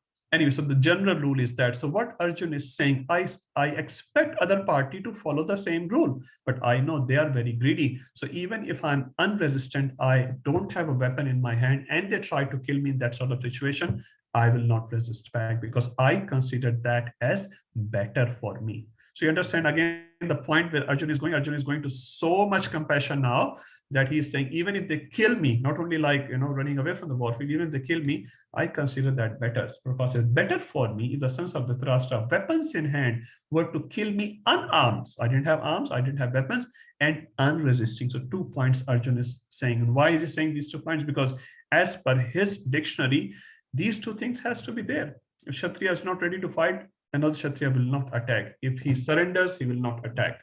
There are many rule of war are there. But Arjuna is saying, even if they break the rule, they kill me, I'm happy with that. Last verse of this particular chapter. Any volunteers who have not read as yet? Can I read? Charu Mataji, please. Sanjay Uvacha. Yeah, Uvacha. Evam Uktarjuna Sankhe. Evam Uktarjuna Sankhe. Rathopastha Upavishat. Rathopastha Upavishat. Visrujya Samsharam Chapam. Visajra Shasharam Chapam. Shoka Samvigra Manasa. Samvigna Manasaha. Sanjay said, Arjun, having thus spoken on the battlefield, cast aside his bow and arrow and sat down on the chariot, his mind overwhelmed with grief. Yeah, so now Arjun has stopped speaking. Now you can see Sanjay is like a commentator on the cricket field, isn't it? When something is happening, Sachin Tendulkar is saying something, or Virat Kohli is saying something. When they don't say something, the commentator will say what they are doing in the battlefield. So camera has gone back to Sanjay. Now Sanjay is explaining what Arjun's actions are. So his speech is sort of finished. Action is so Evam Ukta. After saying this, Sankhe refers to again battlefield. So Rana, Sankhe, they're all referring to the battlefield. Rathopastha, who is sitting on the Ratha.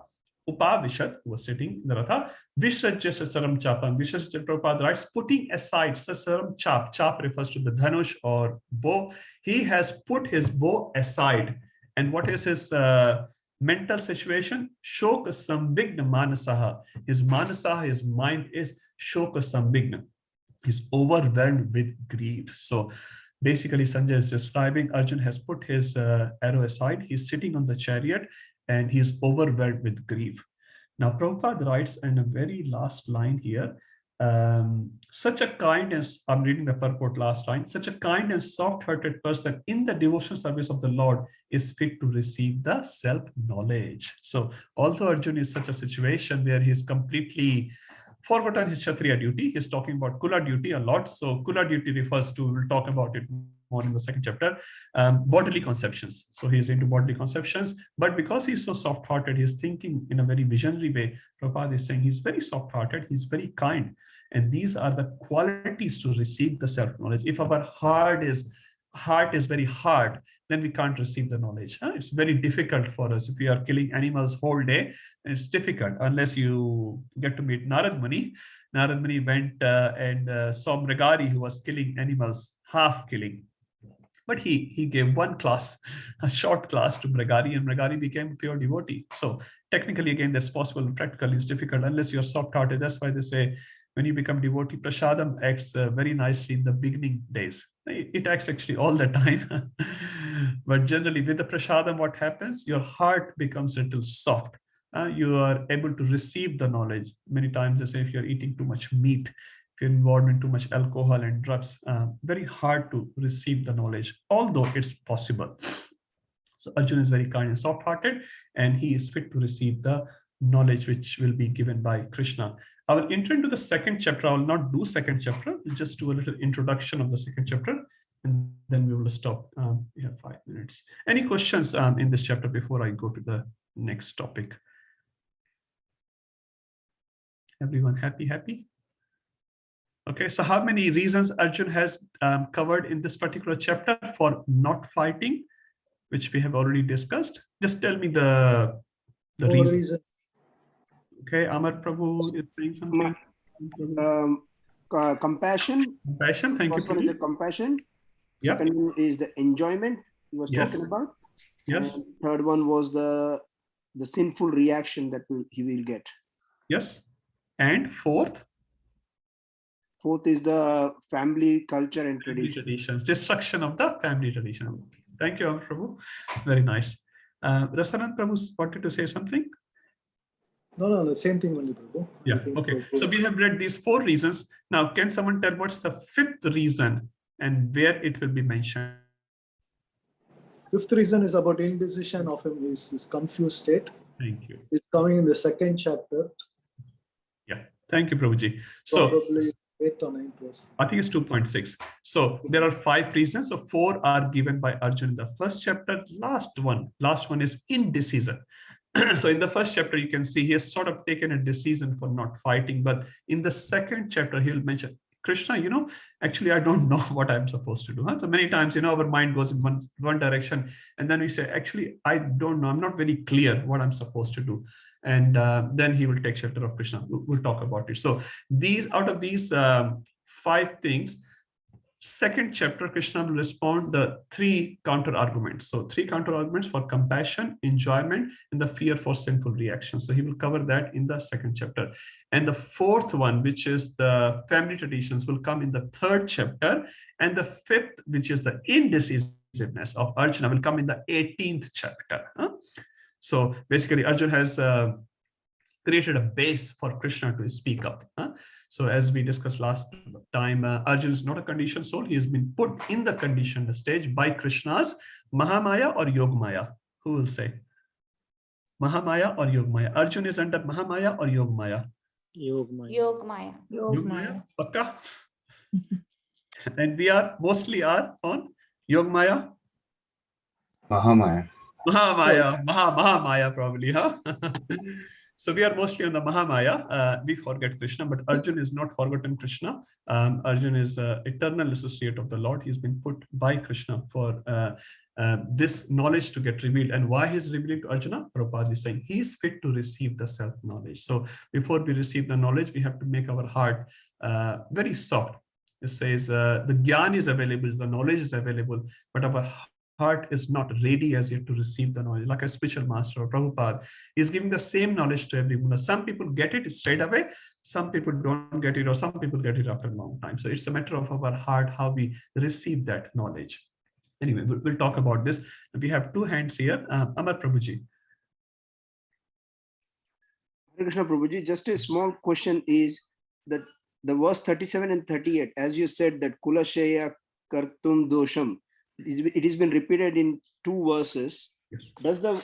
Does the meaning of the sentence stays the same, or it is changing because of the context of both of them? And what is the difference between the 2? Yeah, Prabhuji, it's the same meaning. He's emphasizing that point again and again. He's worried about it. Sometimes you're worried about your son or daughter, and then you say, oh, did you listen me? Did you listen me? I wanted to say this. Did you listen? It's very important for you. So you're repeating that to the next person. Did you hear me? Okay. Same point. He's repeating 2 verses. And the consequences of that, he did it like in 5-6 verses. He's explaining. He's just not very irrational. He's rational. He's rational. He's explaining. And he also saying, I've heard it. It's not my opinion. I've heard it in disciplic succession. Anushushruma. If he says Shushruma, that means hearing. Anushushruma means I've heard it from the disciplic succession. So what he's saying actually is correct, isn't it? Yes. And we'll talk about it, how what he's saying is correct. At the same time, it's not correct. Prabhupada will explain that very beautifully in the beginning of the 2nd chapter. So what he's saying is correct, but at the same time, not correct as well. It's a different platform we are talking about. A child may say something correct, but you may sort of correct your child and say, no, that is not correct because of this particular reason. So in a short term, what you see, a child sees is correct, what he's saying. But in a long term, you see, actually, you know what? It's not going to help you in your future. So you say, adjust it accordingly, like that. So Arjuna is behaving like that child, which has been conditioned, a normal person attached to his bodily concept. But Krishna will say, no, you have to look the things from a different platform, and then he will understand. He will say, Nasto moha smriti labdha. My moha, my illusion is gone. Okay, thank you, Prabhuji. Nice question. Sumit Prabhu or Sonia Mataji have a question. Hare Krishna, Prabhuji. Prabhuji, before we move on to the 2nd chapter, do you like for a devotee to take away the points, learning points from the chapter 1? Do you have any few points or in the gist that we should learn from the conversation that Arjuna and Krishna had before we move on? I know there's so much, but just from your key takeaway points from you. So I think it's a very nice point Sonia Mataji has mentioned. Why don't we give this as a homework to all of you?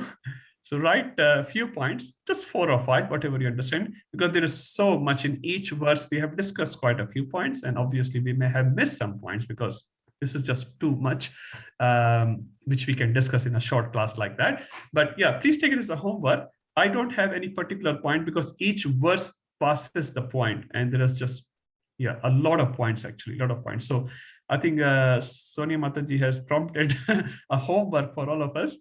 Again, it's not you have to write, 2-hour essay or something. Just write 4 or 5 points which you think are very nice and which you can apply in your life. At least start looking at the word that way.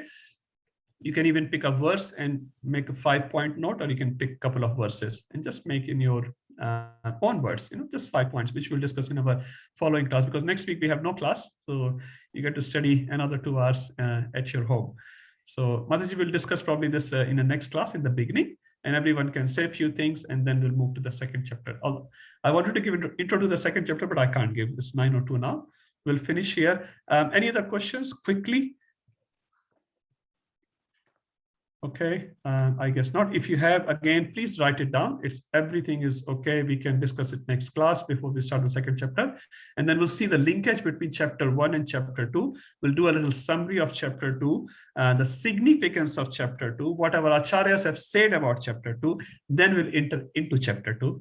And then we'll see how Arjuna is going to proceed to his final point, and then how Krishna will unveil the message of Bhagavad Gita at a very right moment, in a very beautiful way. What do you call it? Opening batsman, they call it, Very fantastic. When he walks in and then gives, everyone just looks at him. So beautifully, Krishna is looking at the right opportunity, or making the right opportunity to speak up that knowledge. He will speak 2 verses, and then he will speak a series of verses. Very beautiful, very, very beautiful. So we look forward for the 2nd chapter. Now, as we discussed in the beginning, we'll not have class next week. We'll have class on 21st of April online, and then following class